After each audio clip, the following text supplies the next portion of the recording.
అడుగడుగున పుష్ప 2 కానివ్వండి, పుష్ప 1 కానివ్వండి, ప్రతి చోట ప్రతి ఒక్కొక్క అక్షరంలో కూడా రాజ్యాంగానికి మన ప్రభుత్వాలకు వ్యతిరేకంగా ఈ స్మగ్లర్కు వాళ్లకు సపోర్ట్గా ఉంటూ అనేక మార్గాలలో స్మగ్లింగ్ ఎలా చేయొచ్చు అనే ఒక వాళ్ళు ఏదైతే నేర్పిస్తున్నారో ఆ నేర్పిస్తున్న భాగంలోనే మన ఎవరైతే యువత ఆ సినిమాలకు అడిక్ట్స్ అయిపోయిన తర్వాత ఈరోజు పరిస్థితి ఏమున్నదంటే ఈరోజు మన మిత్రులకు వాళ్ళకు బెదిరింపు కాల్స్ వస్తున్నాయి.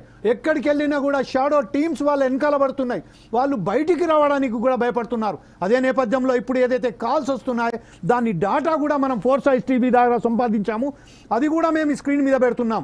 దీనికి ప్రత్యేకంగా అల్లు అర్జున్కు సంబంధించిన ఎవరైతే ఫిల్మ్ ఇండస్ట్రీకి సంబంధించిన వాళ్ళు దీని మీద ఎలాంటి సమాధానాలు చెప్తారో, ఎలాంటి దీనికి సంబంధించిన సమర్థించుకుంటారో వారు చెప్పవలసిన బాధ్యత ఏదైతే ఖచ్చితంగా ఉన్నది. ఈరోజు మనం చూస్తున్నాం ఈ స్క్రీన్ మీద మనం చూడండి ఎన్ని ఫోన్ కాల్స్ అండి బెదిరింపులకు. ఒక పిహెచ్డి చెప్పే స్కాలర్కు ఎన్ని బెదిరించి వస్తే అతను విద్య అంటే అక్కడ దాని మీద స్టడీస్ మీద ఎట్లా దృష్టి సారిస్తాడు. తనకు సంబంధించిన గతంలో కూడా చూసాం తెలంగాణ ఉద్యమం సంబంధంలో కూడా ఇంతమంది మనం కోల్పోయిన తర్వాత మనం తెలంగాణ సాధించాము. తెలంగాణ సాధించిన తర్వాత ఇలాగ తెలంగాణ బిడ్డలకు ఇలాంటి అన్యాయం చేస్తుందంటే మీరు ఎలా భావిస్తారండి? మేము ఒకటే చెప్తా ఉన్నామండి. ఒక కాల్స్ దాదాపు 500 కాల్స్ వచ్చాయి. ఇంటర్నేషనల్ వైజ్గా దాదాపు 110 కాల్స్ వచ్చాయి. అయినా మేము అదిరిపోం. మేమేమంటా ఉన్నామంటే ఇవాళ తెలుగు ఇండస్ట్రీలో నా భాషను కించపరిచారు. ఒకప్పుడు 2012 టైం తర్వాత నా భాషను కించపరిచారు. 2014లో అదే ఉస్మానియా యూనివర్సిటీ నుంచి విద్యార్థులుగా మేము కొట్లాడి సాధించుకున్న తెలంగాణ ఏర్పడిన తర్వాత ఇలా నా భాష ప్రాధాన్యత అయింది. ఇవాళ నా భాష ప్రాధాన్యత అయిన తర్వాతనే ఫిదా లాంటి సినిమాలు, బలగం లాంటి సినిమాలు హిట్ కొట్టిన సంగతి అందరికీ తెలిసిందే. మేము భాషా ప్రాంతం వేరంటలేం, అల్లు అర్జున్ గారి ప్రవర్తన మార్చుకోమంటున్నాం. ఇప్పుడు చెప్తా ఉన్నాం చాలా క్లియర్గా ఈ ఛానల్ ద్వారా. మేము ఒకటే చెప్తున్నాం, ఇలానే బెదిరింపులు చేస్తాం. మేము ఆల్రెడీ అయినా కోర్టు పరిధిలో ఉన్నాం సార్. ఇవాళ మా మీద సెక్షన్స్ వేస్తే కోర్టు పరిధిలో ఉన్నాం. మీ ఇంటిపైకి మేము దాడి చేసినాం అంటున్నాం కదా, వచ్చాము, జరిగింది అన్ఎక్స్పెక్టెడ్గా. ఏదైతే రేవతి ఏదైతే జరిగిపోయిందో ఆ సంఘటన సందేటిలో మేంగిడ అన్ఎక్స్పెక్టెడ్గా జరిగింది. మా యంగ్స్టర్ విద్యార్థులం కాబట్టి ఆ భావోద్వేగానికి గురై మేము వెళ్ళిన తర్వాత మేము అరెస్ట్ అయ్యాం. పోలీసు వాళ్ళు చేసే పని చేశారు.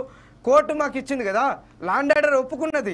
ఇవాళ న్యాయశాఖ పరిధిలో మేము నిర్దోషులుగా ఒప్పుకొని దోషులుగా మేము విడుదలైన తర్వాత ఇలాంటి ఫోన్ కాల్స్ ఇవాళ ఫ్యాన్స్ అంటా ఉన్నారు. ఫ్యాన్స్ కాదు సార్, వాళ్ళ అనుచర గాలం. ఇవాళ చూడండి ఎన్ని కాల్స్, దాదాపు చాలా కాల్స్. అయినా మేము భయపడం. ఒకటే చెప్తా ఉన్నాం, ఒకటే విజ్ఞప్తి చేస్తున్నాం. బుద్ధి మానుకొని పద్ధతిగా సినిమాలు తీయండి. మేము కూడా సినిమాలు చూస్తేనే కదా మీరు హీరోలు అయింది. ఒకటే చెప్తున్నాం, వరప్రసాద్ మన ఏదైతే చిరంజీవి గారు శివశంకర వరప్రసాద్ గారు ఇవాళ ఒక గిన్నీస్ బుక్ రికార్డు ఉంది. ఎవరికి? ఈ భారతదేశానికి మంచిదే కదా, ఈ భారతదేశానికి మంచి పనే కదా. అంటే ఇవాళ అమితాబ్ బచ్చన్ కానీ, ఇలా రజనీకాంత్ గారు కానీ, కమల్ హాసన్ గారు కానీ, ఇవాళ మహేష్ బాబు కానీ, జూనియర్ ఎన్టీఆర్ కానీ, రామ్ చరణ్ కానీ, ఇవాళ ద బిగ్గెస్ట్ అందరికీ తెలుగు రాష్ట్రాలకు వన్ ఆఫ్ ద ఒక హీరోయిజం ఎవరంటే దానికి పవన్ కళ్యాణ్ గారు ఇవాళ అలాంటి ఫ్యాన్స్ కావాలండి. ఆ హీరో ఇవాళ గుండె జబ్బులు వస్తే మహేష్ బాబు ఆదుకున్నాడు. ఎవరెక్కడో క్యాన్సర్ పేషెంట్ వచ్చిందంటే ఎన్టీఆర్ గారు వెంబడే వీడియో కాల్లో చేసి ఇమ్మీడియట్లీ బసవతారకం హాస్పిటల్లో పెట్టాడు.